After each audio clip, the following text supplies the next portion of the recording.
mundo está viviendo una fase de la crisis económica aún más peligrosa que la sufrida en el 2008.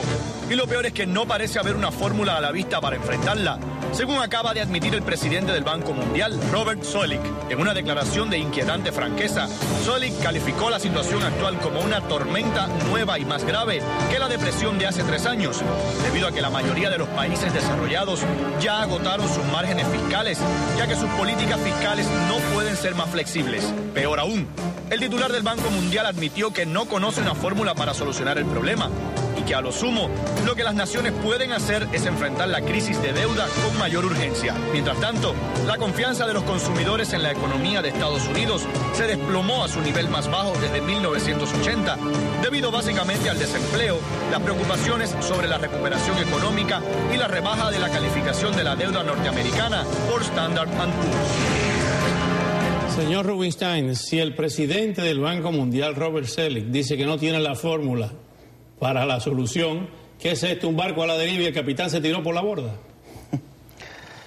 Lo que pasa es que, un poco tratar de explicar a la gente que está mirando que lo que estamos viendo ahora es probablemente el producto no solamente de una situación actual, pero es el producto de décadas de endeudamiento y gasto por los países desarrollados, en donde si podían ellos seguir emitiendo deuda, podían seguir gastando.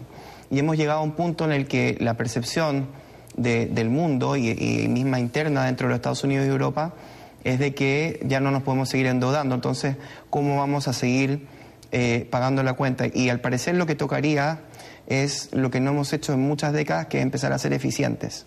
Empezar a ser eficientes con los recursos que tenemos, tratar de generar más recursos y al mismo tiempo ser eficientes con los que ya hay. Señor Torres, doctor Torres, su opinión sobre este informe del Banco Mundial. La misma pregunta, estamos en medio de la noche, en una tormenta, en medio del mar y el capitán del barco se tiró por la borda. No, yo no creo que estamos en una situación tan extrema.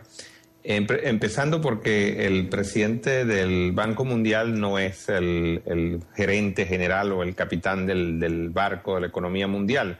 El Banco Mundial es una organización multilateral que estudia la economía mundial, emite opiniones, pero no dirige la economía mundial. Sí estamos atravesando una situación difícil en la que efectivamente hay varios países con problemas de deuda más o menos serios. Aquí en Estados Unidos, que lo hemos estado viviendo durante las últimas semanas, y también en Europa.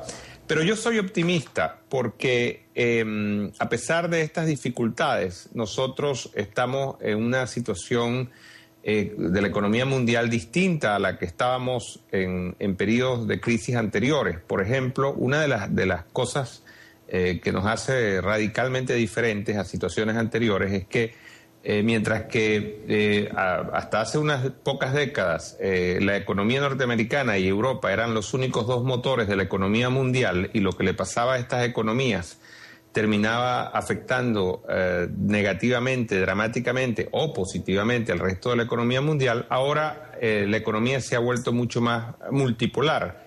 Tenemos otros centros económicos muy importantes, tenemos a China, por ejemplo, tenemos a Brasil, tenemos a la India. Son economías que también están teniendo un peso cada vez mayor en la economía mundial y que alan al resto de la economía en momentos en que pueden estar fallando estos otros motores.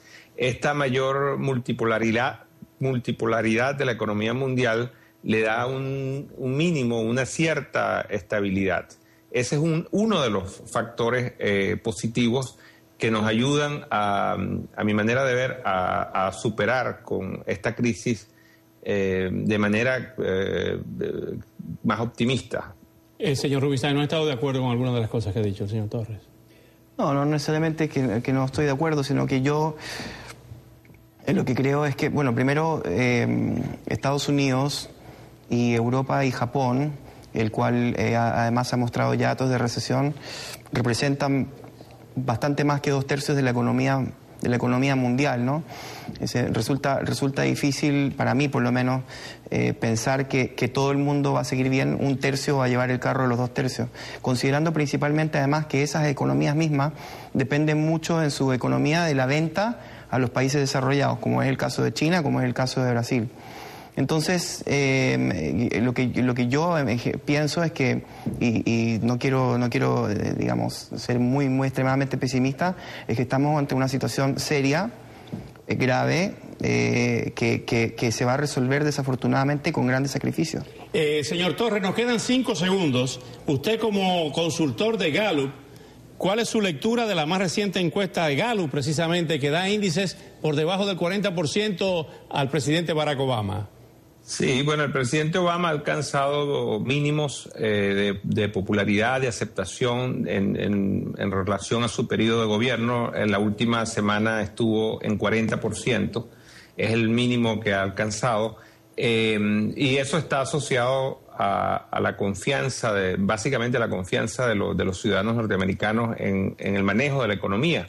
Está muy afectada por la negociación, la manera como fue negociada la deuda, que la mayoría de los norteamericanos percibe como incorrecta. Está afectada por los grandes movimientos que ha tenido la bolsa de valores, que también es percibido y efectivamente refleja problemas.